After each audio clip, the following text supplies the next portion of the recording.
ഏറ്റവും പ്രിയങ്കരനായ അധ്യക്ഷൻ സംസ്ഥാന ആഭ്യന്തര വകുപ്പ് മന്ത്രി ശ്രീ രമേശ് ചെന്നിത്തല, എൻ്റെ ബഹുമാന്യരായ സഹപ്രവർത്തകർ മന്ത്രിമാരായ Shri CP John, CM Liju, നമ്മുടെ പ്രിയങ്കരനായ തിരുവനന്തപുരത്തിൻ്റെ MP ശ്രീ ശശി തരൂർ, പ്രിയപ്പെട്ട DGP ശ്രീ രവത ചന്ദ്രശേഖർ, പോലീസ് ഉദ്യോഗസ്ഥർ, അധ്യാപക സുഹൃത്തുക്കളെ, രക്ഷകർത്താക്കളെ, വിദ്യാർത്ഥിനികളെ,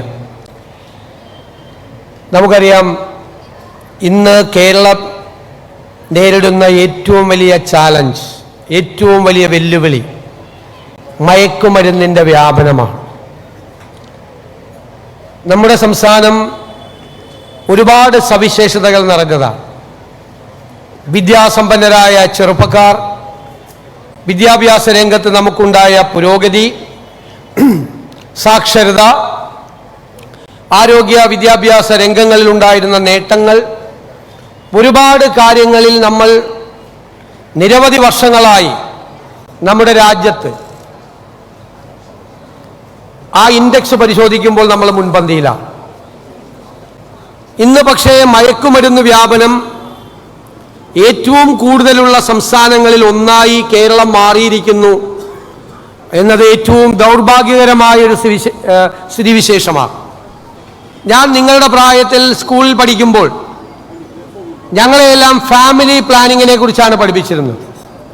അന്ന് പറയും ജനസംഖ്യ നിയന്ത്രിക്കണം, ജനസംഖ്യ ഒരുപാടായാൽ വലിയ പ്രശ്നമാവും, 200 കോടിയും 300 കോടിയും ഇന്ത്യയിലെ ജനസംഖ്യ ആവും എന്നെല്ലാം പഠിച്ചു വളർന്നവരാണ് ഞങ്ങളെല്ലാം.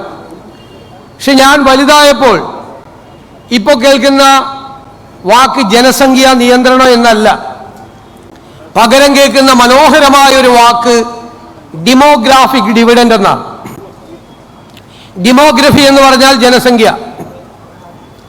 ആ ജനസംഖ്യ നമ്മുടെ സ്റ്റേറ്റിന്, നമ്മുടെ രാജ്യത്തിന് നൽകുന്ന ഡിവിഡൻഡ് ആണ്. ആരാണ് ഡെമോഗ്രാഫിക് ഡിവിഡൻഡ്? ചെറുപ്പക്കാരാണ്. നമ്മുടെ ജനസംഖ്യയുടെ 65% യങ്സ്റ്റേഴ്സ് ആണ്. അതാണ് ഡെമോഗ്രാഫിക് ഡിവിഡൻഡ്. ജനസംഖ്യ നമുക്ക് നമ്മുടെ സ്റ്റേറ്റിന് നൽകുന്ന അഡ്വാൻറ്റേജ് ആണ് ഡെമോഗ്രാഫിക് ഡിവിഡൻഡ്. അത് ചെറുപ്പക്കാരാണ്. കാരണം എന്താ? അവർ ക്രിയേറ്റീവാണ്, അവർ കൺസ്ട്രക്റ്റീവാണ്.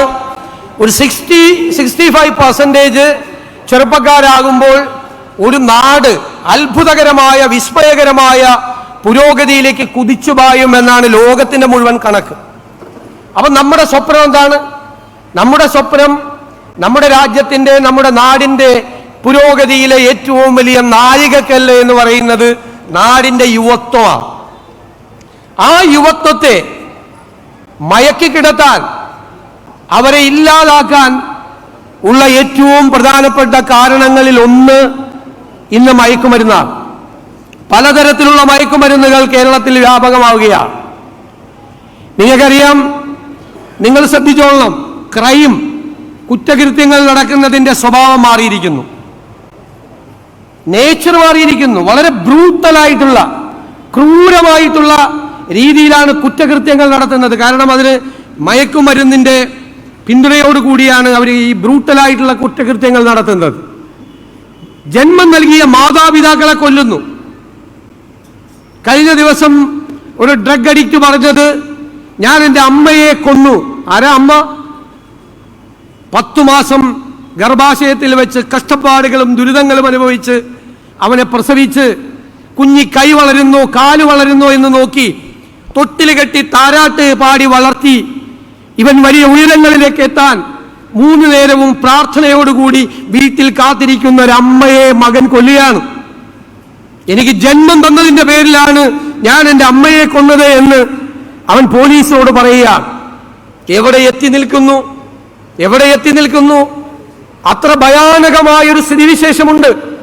പല കുടുംബങ്ങളിലും നടക്കുന്ന കാര്യങ്ങൾ അവർ പുറത്തു പറയുന്നില്ല.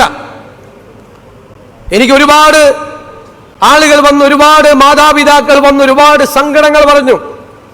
ഞാൻ നിയമസഭയിൽ പ്രതിപക്ഷ നേതാവായിരിക്കുമ്പോൾ ഞങ്ങൾ ഈ വിഷയം നിയമസഭയിൽ കൊണ്ടുവന്നു. ഞാൻ നിറകണ്ണുകളോടെ പറഞ്ഞു, എൻ്റെ അടുത്ത് വന്ന് ഈ അഡിക്ട്സ് ഉള്ള വീടുകളിലെ മാതാപിതാക്കൾ, കുടുംബാംഗങ്ങൾ പറഞ്ഞ കാര്യം എനിക്ക് പുറത്തു പറയാൻ പറ്റില്ല. ആ കുടുംബങ്ങളിൽ അവരനുഭവിക്കുന്ന ദുഃഖം, അവരനുഭവിക്കുന്ന പീഡാനുഭവങ്ങൾ നമുക്ക് വിശേഷിപ്പിക്കാൻ കഴിയില്ല. കാരണം ഇവരെ നിയന്ത്രിക്കുന്നത് അവരല്ല, ഈ മയക്കുമരുന്നാണ്. നമുക്കൊരു പ്രതിജ്ഞ എടുക്കണ്ടേ? ഈ മയക്കുമരുന്നിനെ നമ്മൾ കേരളത്തിന്റെ മണ്ണിൽ നിന്ന് നമ്മൾ ഈ ശൃംഖലയെ നമ്മൾ ആട്ടി ഓടിക്കുക തന്നെ ചെയ്യും, ഒരു സംശയവും വേണ്ട. അത് ഈ നാടിന്റെ യുവത്വത്തിന് വേണ്ടി ഈ നാട് മുഴുവൻ ഒറ്റക്കെട്ടായി എടുക്കുന്ന ഒരു തീരുമാനമാണ്. ഈ കേരളത്തിന്റെ മണ്ണിൽ ഈ മയക്കുമരുന്ന് ശൃംഖലയെ, ഈ മാഫിയയെ നമ്മൾ വാഴാൻ അനുവദിക്കില്ല. അവരെ വാഴാൻ അനുവദിച്ചാൽ ഞാൻ നിങ്ങളോട് പറയുന്നു, പിന്നെ കേരളം ഉണ്ടാകില്ല, നമ്മുടെ കേരളം ഉണ്ടാകില്ല. നമ്മൾ സ്വപ്നം കാണുന്നൊരു കേരളം, നിങ്ങളുടെ മാതാപിതാക്കൾ നിങ്ങളെ കുറിച്ച് എത്രയോ വലിയ സ്വപ്നങ്ങളാണ് കാണുന്നത്. നിങ്ങൾ വളർന്നു വലുതായി വരുമ്പോൾ വലിയ ഉയരങ്ങളിലേക്ക് എത്തണം എന്നവർ പ്രാർത്ഥനയോടുകൂടി കാത്തിരിക്കുമ്പോൾ നിങ്ങൾ മയക്കുമരുന്നിന്റെ അടിമയായി നിങ്ങളുടെ ആരോഗ്യം തകർത്ത് നിങ്ങളുടെ ജീവിതം തകർത്താൽ പിന്നെ ആ മാതാപിതാക്കൾക്ക് പിന്നെ ജീവിതത്തിൽ ബാക്കി എന്താണുള്ളത്? ഇതിനുവേണ്ടി പലരും പല രീതിയിലും സ്വാധീനിക്കും. നമ്മൾ പണ്ട് ക്യാച്ച് ദ യങ് എന്ന് പറഞ്ഞിട്ടുണ്ട്. അതൊരു പോസിറ്റീവായിട്ടാണ് ക്യാച്ച് ദ യങ് എന്ന് പറയുന്നത്. നല്ല കാര്യങ്ങൾ ചെയ്യാൻ യുവത്വത്തെ നമ്മൾ കൂട്ടുപിടിക്കുക, അവരെ ചേർത്ത് പിടിക്കുക എന്നതാണ്. പക്ഷേ ഇന്ന് മയക്കുമരുന്ന് മാഫിയ ചെയ്യുന്നത് ക്യാച്ച് ദ യങ് ആണ്. ഏറ്റവും ചെറുപ്പക്കാരെ, കുട്ടികളെ അവർ ടാർഗറ്റ് ചെയ്ത് അവർ തകർക്കാൻ ശ്രമിക്കുന്നു. അതുകൊണ്ട് അതിനെതിരായിട്ടുള്ള, ഞാൻ ദീർഘിപ്പിക്കുന്നില്ല, അതിനെതിരായിട്ടുള്ള ഉജ്ജ്വലമായ പോരാട്ടം ഇത് ആഭ്യന്തര വകുപ്പോ ഗവൺമെന്റോ മാത്രം ചെയ്യുന്ന ഒരു നടപടിയായി നിങ്ങൾ കാണരുത്. ഇത് കേരളം മുഴുവൻ ഒറ്റക്കെട്ടായി നിന്നുകൊണ്ട് മാതാപിതാക്കളും മറ്റ് രക്ഷകർത്താക്കളും അധ്യാപകരും പോലീസും എക്സൈസും എൻഫോഴ്സ്മെന്റ് ഏജൻസികളും എല്ലാവരും ചേർന്ന് എടുക്കുന്ന ഒരു ദൗത്യമാണ്, മിഷനാണ്. ഈ മിഷന് രണ്ട് വശങ്ങളുണ്ട്.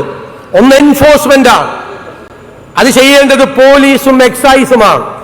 വിട്ടുവീഴ്ചയില്ലാത്ത നടപടികൾ കേരളത്തിലെ പോലീസിനും കേരളത്തിലെ എക്സൈസിനും അവരുടെ ഒരു കയ്യൊപ്പിടാൻ വേണ്ടിയിട്ടുള്ള ഏറ്റവും വലിയ മിഷനായി നമ്മൾ ഇതിനെ മാറ്റണം എന്ന് ഞാൻ വിനയപൂർവ്വം അഭ്യർത്ഥിക്കുന്നു.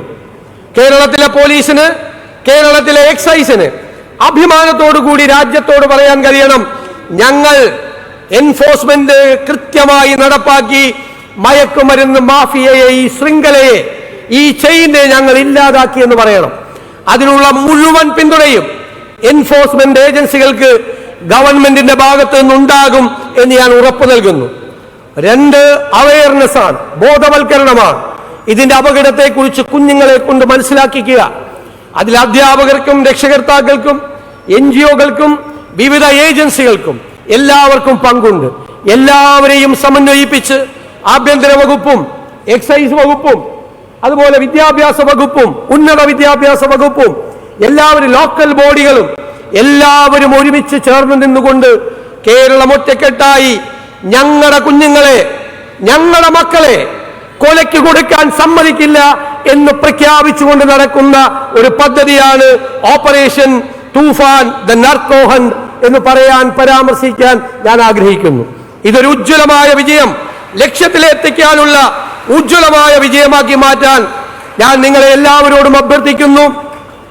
ഈ പരിപാടി ആവിഷ്കരിച്ച ആഭ്യന്തര വകുപ്പ് മന്ത്രി ശ്രീ രമേശ് ചെന്നിത്തലയെയും പോലീസ് സേനയെയും ഞാൻ പ്രത്യേകമായി അഭിനന്ദിച്ചുകൊണ്ട് ഈ പരിപാടി നിങ്ങളുടെ എല്ലാവരുടെയും അനുവാദത്തോടെ ഉദ്ഘാടനം ചെയ്തതായി പ്രഖ്യാപിക്കുന്നു.